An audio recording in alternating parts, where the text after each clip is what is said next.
Hello दोस्तों, स्वागत है आपका इस नए चाइनीज ड्रामा में। तो चलिए आपको इस ड्रामा के कुछ इंट्रोडक्शन दे देता हूँ। इस ड्रामा में जो मेल लीड एक्टर है वो सिटी का लॉर्ड है। उसका नाम फैंग जिन है, जो कि खुद को एक बेवकूफ़ इडियट की तरह और क्लूलेस दिखाता है, लेकिन वो बहुत ही बहादुर और रिसोर्सफुल है। इसमें की जो फीमेल लीड एक्ट्रेस है वो एक नौसिखिया हत्यारा है जिसका नाम सू जेन लिन है।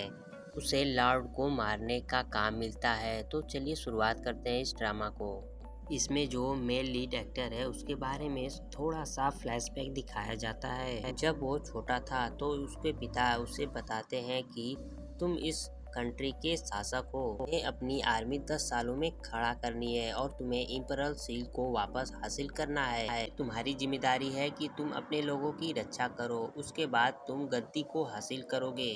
के बाद दिखाया जाता है कि उसके पिता मार दिए जाते हैं। उसके बाद फीमेल लीड एक्ट्रेस की एंट्री होती है। वो अंदर आती है और कुछ लोगों से कहती है कि मुझे वो टास्क दे दो और मैं फ्यूचर में जरूर एक नंबर 1 हथियारन बनूंगी, जो कि सी फैंग सोसाइटी के लिए काम करती है। तभी उन लोगों पर हमला हो जाता है।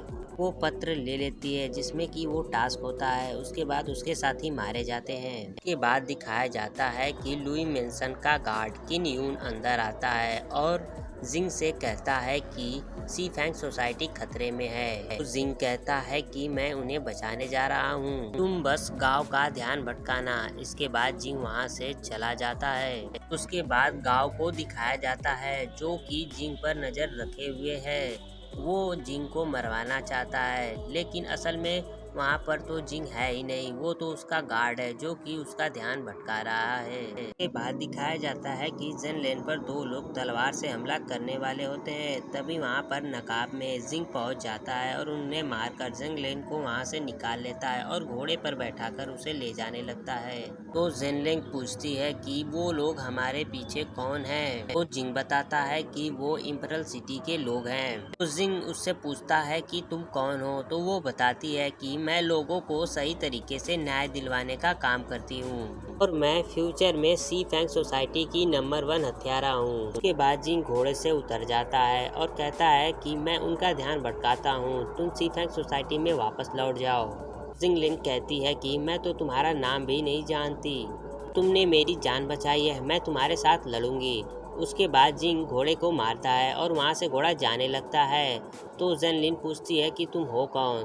तो जिंग कहता है कि मैं गु हाओ टावर का मास्टर हूँ। उसके बाद घोड़ा उसे बहुत तेजी से दूर ले चला जाता है। उसके बाद दिखाया जाता है कि जिन लिंग, जो कि गु हाओ टावर के मास्टर से लंबे समय से मिलना चाहती थी, वो उनकी बहुत प्रशंसा करती है, लेकिन उनसे कभी मिली नहीं थी। आज वो मिल लिया।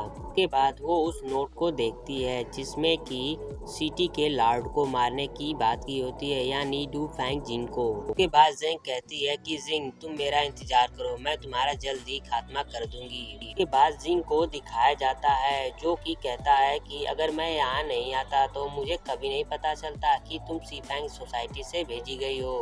जिंग को पता है कि सी फैंग सोसाइटी उसे मारना चाहती है। उसके बाद थोड़ा सा फ्लैशबैक दिखाया जाता है कि जब जिंग जैनलिंग को बचा रहा था तब वो नोट बदल जाता है। जो असली का नोट होता है उसमें जैनलिंग को जिंग को प्रोटेक्ट करने की बात की गई होती है। उसके बाद इम्प्रेस डोआगर को दिखाया जाता है जो कि अपने नौकर से पूछती है कि जिंग कैसा है। उनका नौकर बताता है कि वो अपने रखैल के साथ मजे उड़ा रहे हैं। तो डोआगर कहती हैं कि जिंग इतना बड़ा हो गया है फिर भी इतना ढटिक क्यों है। तो उनका नौकर बताता है कि वो अपने रखैल के साथ हमेशा रहते हैं और इससे कोर्ट के लोग बहुत ही ज़्यादा नाराज है। डॉगर कहती हैं कि फिर से ये मैटर नहीं आना चाहिए। उसके बाद उनका नौकर बताता है कि कल वो किंगयान दल को बुला रहे हैं। तो डॉगर कहती हैं कि कल उसके लिए बड़ा दिन है, वो जो चाहता है उसे करने दो, उसके सेफ्टी का पूरा ध्यान रखना।